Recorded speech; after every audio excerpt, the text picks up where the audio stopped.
Salut à toi, cher auditeur. Bienvenue dans un nouvel épisode des podcasts de Mehdi, où je partage des expériences inspirantes destinées à tous ceux qui envisagent de changer de vie pour un avenir meilleur.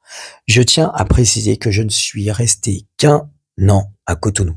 Donc mes amis béninois, pardonnez-moi si quelques inexactitudes se sont glissées dans mon récit. L'essentiel que je souhaite transmettre avec ces podcasts, c'est que les frontières ne sont que des lignes imaginaires qui ne devraient jamais limiter nos ambitions. Donc aujourd'hui, je vais te proposer de plonger dans l'histoire de Jean, un ingénieur électricien qui est né en France de parents béninois et qui a décidé de faire le chemin inverse de ses parents pour créer son entreprise au Bénin. Acte 1. La chaleur des racines retrouvées. La chaleur de Cotonou enveloppa Jean dès l'ouverture des portes de l'avion. L'horizon s'embrasait d'un crépuscule vermillon, tandis que les palmiers ondulaient dans la brise marine. L'air, dense et saturé d'embrun salé, mêlé au parfum subtil des fleurs tropicales, s'infiltrait dans ses poumons, chaque respiration devenant une communion avec cette terre qu'il redécouvrait.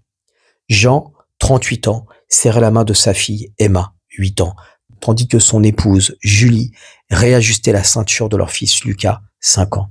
Cette fois, ce n'était pas un simple voyage familial, c'était un aller simple vers une nouvelle vie. Jean avait gravi les échelons pendant 12 ans chez Schneider Electric, une entreprise française connue internationalement. Directeur de projet pour l'Europe du Sud, voiture de fonction, prime confortable, si sa vie professionnelle semblait parfaite, pourtant, chaque soir, en rentrant, la même question lui revenait. Est-ce vraiment cela, réussir sa vie? Le taxi les déposa devant leur nouvelle résidence, dans un quartier correct, mais sans prétention. Un appartement T4, simple, mais fonctionnel, à environ 1 100 000 francs CFA par mois, c'est-à-dire 1 700 €. Ce loyer est effectivement conséquent, surtout pour des Français qui pensent qu'en Afrique, les logements sont à 300 ou 400 €. Mais en vérité, il se situe plutôt en dessous des prix du marché. Et si tu veux louer un appartement au centre-ville de Cotonou avec des standards qui sont corrects, il faut en général compter près de 2 millions de francs CFA, c'est-à-dire environ 3 000 €. Ce loyer, donc, bien que conséquent, reflétait une règle d'or que tout entrepreneur débutant devrait suivre. Limite au maximum tes dépenses de logement quand tu démarres. N'entreprends pas si tu n'es pas capable de te serrer la ceinture pendant au moins 2 ans. Et ça, tu dois le prendre en considération dans ton business plan. Quand l'argent commencera à rentrer, tu pourras commencer à te faire plaisir. Mais ne dépense jamais d'argent que tu ne gagnes pas encore. Alors comment avait-il eu cet argent pour lancer sa boîte à Cotonou? La vente de son appartement à Boulogne-Billancourt lui avait permis de dégager un capital d'environ 500 000 €.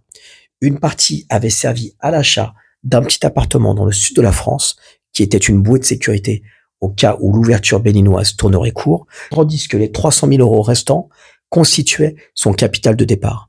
Deuxième conseil, pour les entrepreneurs en herbe, toujours prévoir un plan B et une sortie de secours. Les meilleurs entrepreneurs ne sont pas ceux qui risquent tout, ce sont ceux qui calculent le risque. Acte 2. Les mirages et les portes fermées. Les premiers jours furent une lune de miel avec le pays. Un dimanche matin, ils se rendirent à la plage de Fitch-Rossé, où l'océan déploie ses nuances infinies de bleu et de turquoise. La beauté, à quelques minutes du centre-ville, semblait presque irréelle.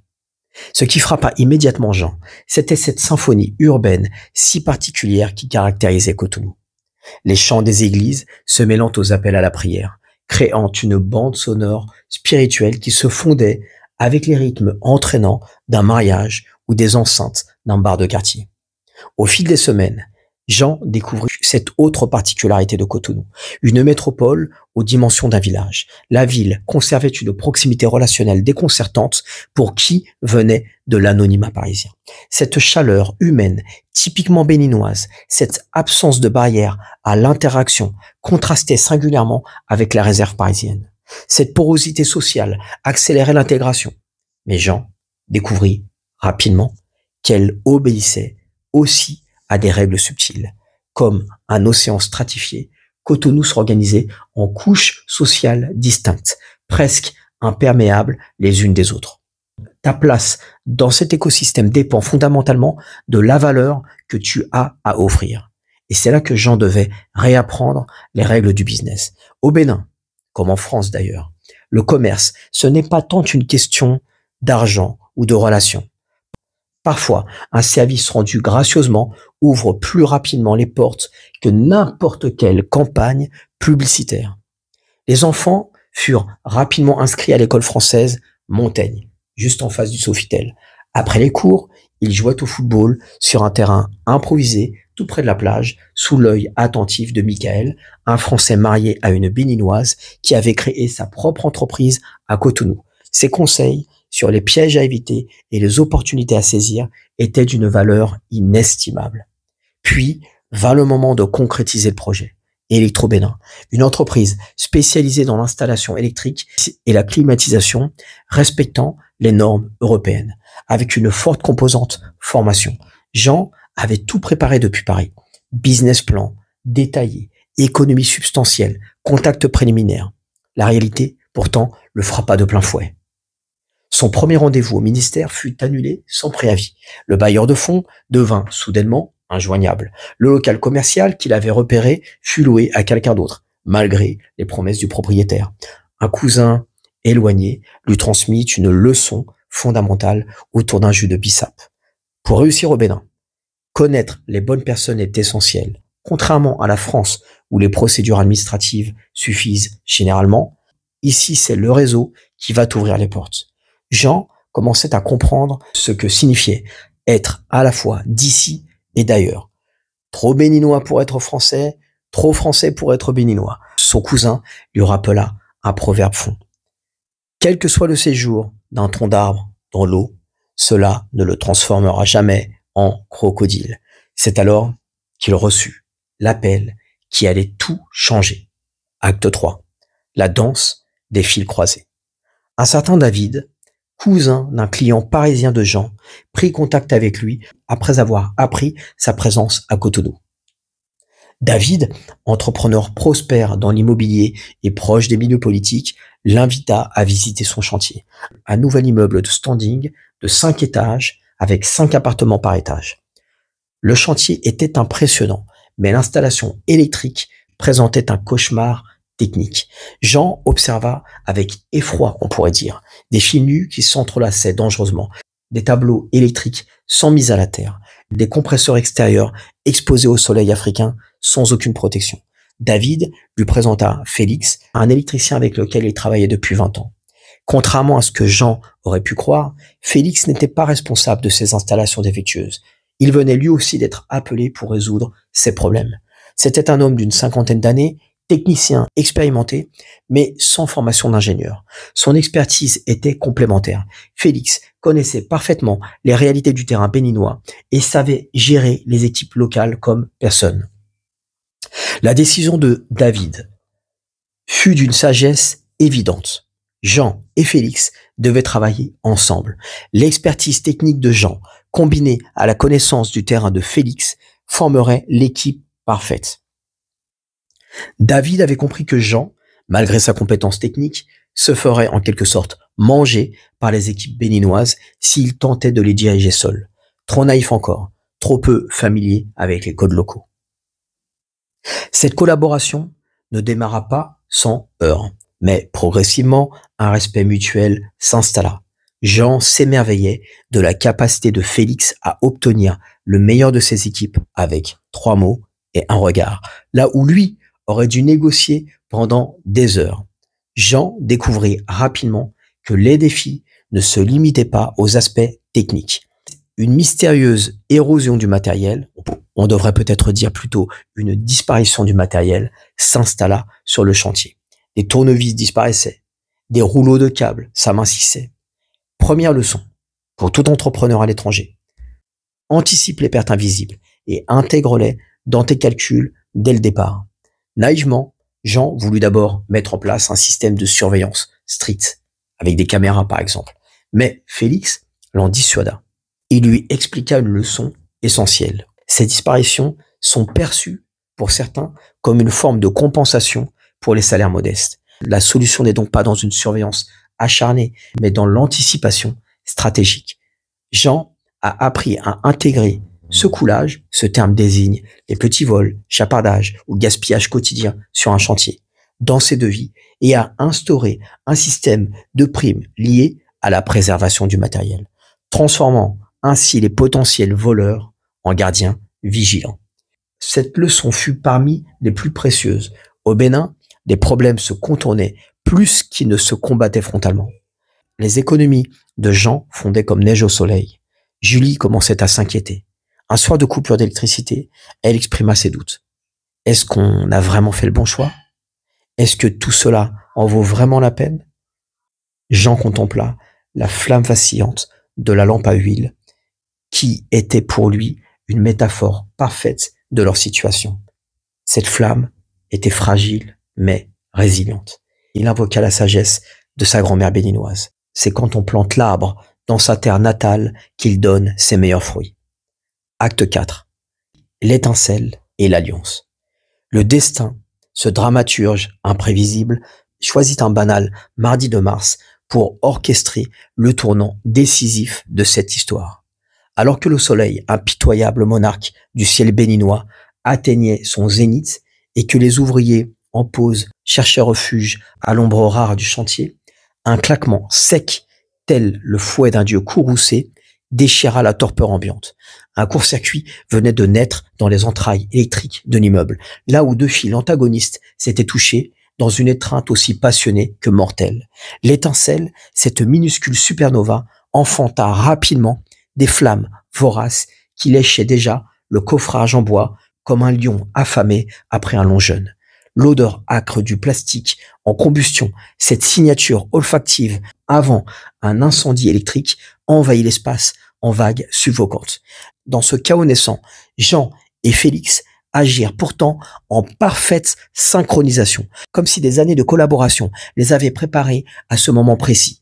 Là où d'autres auraient cédé à la panique, cette conseillère aveugle des moments critiques, Jean, lui, activa d'un geste précis le disjoncteur différentiel qu'il avait lui-même installé 3 jours plus tôt, tandis que Félix évacuait les ouvriers avec une autorité calme qui ne souffrait aucune contestation. L'appareil, sentinelle invisible des temps modernes, détecta instantanément la fuite de courant et coupa l'alimentation, étouffant dans l'œuf l'incendie qui menaçait de dévorer le fruit de mois de travail. Cet incident cristallisa quelque chose entre les deux hommes. Chacun avait reconnu la valeur de l'autre. Dans les jours qui suivirent, leur collaboration prit une dimension nouvelle. Jean partageait ses connaissances techniques pendant que Félix l'initiait aux subtilités du management d'équipe béninoise. Ce fut là, en quelque sorte, la véritable naissance d'Electro-Bénin.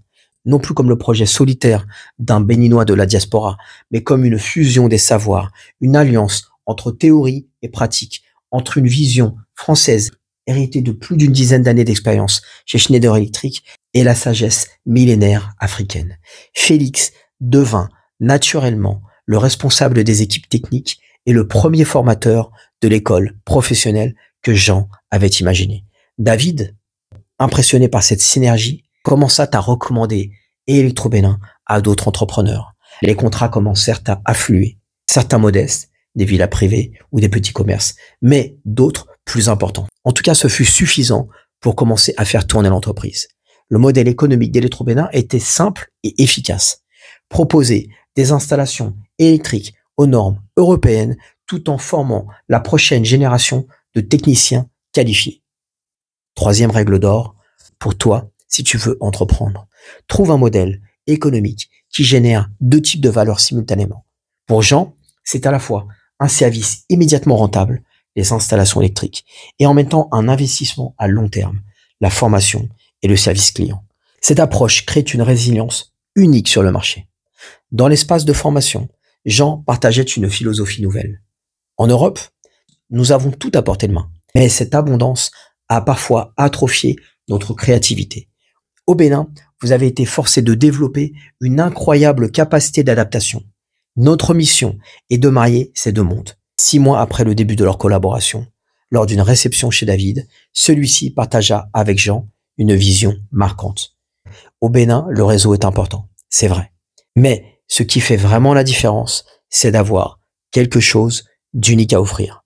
Le réseau t'ouvre la porte, mais seule la valeur te permet de rester dans la pièce. Grâce aux connexions de David, Jean put enfin obtenir toutes les autorisations nécessaires pour officialiser son entreprise. Pourtant, le succès attira quelques jalousies. Un inspecteur du ministère, envoyé certainement pour trouver des irrégularités, visita un chantier à l'improviste. Jean et Félix l'accueillirent ensemble, l'un apportant sa maîtrise des normes, l'autre sa connaissance des rouages administratifs locaux. L'inspecteur, décontenancé par cette complémentarité, repartit les mains vides. Acte 4. Le nectar des fruits passion. 2 ans après son arrivée, Jean se tenait avec son équipe sur la terrasse d'un des bars du Sofitel, juste en face de l'immense piscine et de la plage. Son équipe, composée d'une 15aine de personnes, célébrait dans une joie mesurée mais authentique la fin de leur première année bénéficiaire. Ces 2 années avaient été un marathon d'endurance, mais Electro-Bénin avait trouvé sa place dans le tissu économique local. L'entreprise s'était forgée une réputation d'excellence technique, doublée d'une compréhension fine des réalités locales. Emma, sa fille, maîtrisait désormais le fond, et Lucas, son fils, collectionnait fièrement le maillot des Guépards, l'équipe nationale de football. Et Julie avait développé une activité de conseil pour les entrepreneurs béninois de la diaspora qui souhaitaient revenir investir au Bénin. L'année prochaine sera cruciale, confia Jean à Félix. Nous avons fait nos preuves sur des projets de taille moyenne. Maintenant, il faut viser plus haut. Dans son bureau attendait une proposition pour la rénovation complète des installations électriques d'un complexe hôtelier en construction. Lors d'un dîner chez David, Jean partagea ce qui le rendait le plus fier. Voir 2 de leurs premiers apprentis ouvrir leur propre entreprise en respectant toutes les normes qu'il leur avait enseignées. En fait, Jean ne considérait pas cela comme une concurrence dangereuse. Jean était tout à fait conscient qu'en Afrique, qu'au Bénin ou à Cotonou, la demande de bons artisans était en pleine explosion et il y avait de la place pour tout le monde. Comme dit le proverbe béninois, le gain d'un seul, c'est l'échec. La vraie réussite se mesure à cette capacité à élever, à développer tout un écosystème autour de soi. En rentrant chez lui, ce soir-là, Jean médita sur son parcours. Il n'était plus cet étranger à la fois d'ici et d'ailleurs. Il était devenu un entrepreneur béninois d'origine française et non l'inverse. Les 2 prochaines années s'annonçaient tout aussi exigeantes. Autre leçon que j'aimerais t'enseigner à travers ce récit.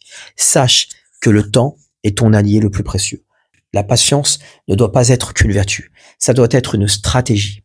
Concentre-toi d'abord sur les opportunités accessibles, bâtis ta réputation, chouchoute tes clients et les portes vont s'ouvrir naturellement. En arrivant chez lui, il contempla son appartement modeste qu'il avait choisi. C'était le choix pragmatique d'un véritable entrepreneur. Commencer humble, bâtir sur des fondations solides et peut-être qu'un jour, quand l'entreprise serait plus prospère, il pourrait s'offrir cette villa de standing dont il rêvait parfois. Dans cette ville bouillonnante où se mêlaient tradition et modernité, Jean avait trouvé bien plus qu'une opportunité d'affaires. Il avait trouvé sa place, celle d'un homme pont, reliant 2 mondes, non pas en les confondant, mais en les enrichissant mutuellement. Conclusion. Et voilà pour l'histoire de Jean. Une histoire de franco-béninois parmi tant d'autres qui illustrent ce mouvement profond de reconnexion entre la diaspora et le continent africain. Un mouvement, une tendance qui ne fait que grossir, qui correspond, selon moi, à un mouvement qui est irréversible. Si tu as aimé cet épisode, je ne te demande pas d'argent. Je ne te demande qu'une chose. Partage, abonne-toi à ma chaîne pour ne pas manquer mes autres histoires inspirantes. Et dans notre prochain épisode, je ne sais pas quelle histoire je te raconterai. Peut-être une histoire sur l'Algérie, afin de découvrir une autre facette de ce pays. D'ici là, rappelle-toi que changer de vie, ce n'est pas une destination, c'est un voyage. Et comme tout bon voyage, ce n'est pas tant l'arrivée qui compte, mais les expériences et les transformations qui s'opèrent en chemin. À très bientôt sur les podcasts de Mehdi. Ciao.